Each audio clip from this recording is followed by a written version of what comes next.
super popular, super awesome. Super awesome. What are the options out there? Because there's a lot. I was really surprised by how many different ways you can have a photo booth. How many different ways you can photo booth? Yeah. Just, It kind of just started as like a regular booth. Right. Like that you saw at the movie theater. It looked like a booth. Yeah. That took photos. Which also probably is dating us. Right. That they had photo booths at. Anyways. And now. At the roller rink.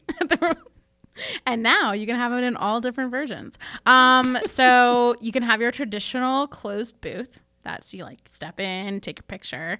Or you can have an open air booth, which is essentially like usually like a backdrop or a drapery that you stand in front of and have like a little camera in front of. You can always put graphics and stuff too. Kind of cool stuff there. Yeah, there's some that have like actual green screen, and then you can choose your background, which is kind of cool. Yeah.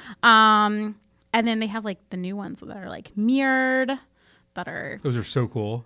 They're really cool. I like those. Yeah, we just did one of those a couple weekends ago. It was really cool. Yeah, we had one of those at our launch in Greenville. We did. Yeah, those things were cool. The first time I saw one was when we were out in LA and we went to SUR to Lisa Vanderpump's restaurant. That's right. I forgot about that. That was the first time I saw one. They did have a mirrored one there. Lisa's always on top of it. Yeah. I love it. We should get her on the podcast. I think she's had a couple kids get married, or a kid get married. All right. Yeah, We'll put it on the list. We'll put her on the wish list. All right. We'll tell Lauren to get on Lauren, it. if you could get Lisa Vanderpump, that'd be great. I think Lauren would be very happy as well. I think she would. All right. Yeah. Moving on. Back to photo booths. So when should I get it? When should I book it for? Yeah. I like it when it's open during cocktail hour, if at all possible. The tricky part is if cocktail hour and reception are in two different spaces, then sometimes that's not possible. Right. But people don't have a whole lot to do during cocktail hour besides just, enjoy each other's company. Enjoy each other's company. So photo booths can be a good opportunity to give them something to do if they're not enjoying each other's company. It can also be good during dinner, like all people are waiting to get in the buffet line or for their food to be served. So that can be a good option. If you really want people to get on the dance floor, then you might want to close it a little bit early and not keep it open for the entire night of dancing. But people do start having more fun in the photo booth generally as the night goes on. That's just a weird coincidence. It's a weird coincidence. As the alcohol is consumed, the fun kind of goes up. I don't know. So the pictures definitely get crazier. Yeah. When should I book it? At least a couple months before the wedding day. I would say like 4 to 6 months before wedding day.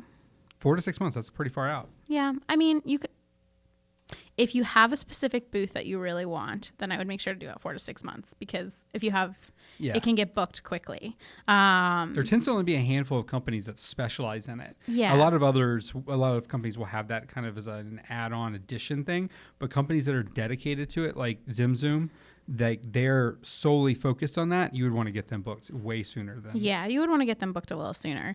You can certainly do it as like a last minute add-on if your budget allows and you're like, oh, I have a couple extra $100 in here and I'd love to, get a photo booth.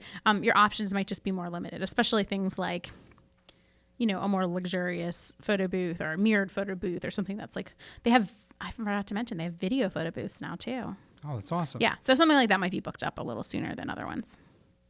And especially like the mirrored ones, because those are coming into the fold. There's not as many of them out there. Yeah, there's really not. I've definitely heard you trying to scramble to find some. Yes. Yeah. How can I personalize it? The photo that actually comes out. So traditionally it's the strip, but I have a lot of couples that are doing like a 4x6 picture now. I love those. I like those a lot too, because you can frame them. Exactly. Yeah. So you can change up like the date, the name, if you have like a monogram or something like some kind of design element that you've used throughout like your invitation, your wedding day, you can incorporate that as well. I love it when people have the guest book, so they can leave a copy with like a note, and then people take the copies home with them. Most photo booths now, you can text it or post it to like social media straight from the booth, which is pretty cool. Yeah. Since most people want to put it on their Instagram.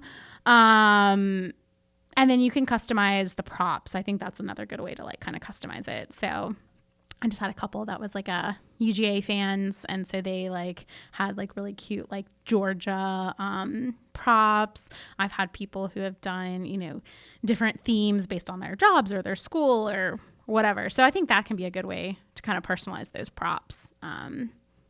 It's just a little bit of fun. I know at our launch event we had like different Bustld ones, and it's really fun. Yeah. Makes the pictures very personal for your wedding day. Yeah, absolutely. It definitely makes it more fun.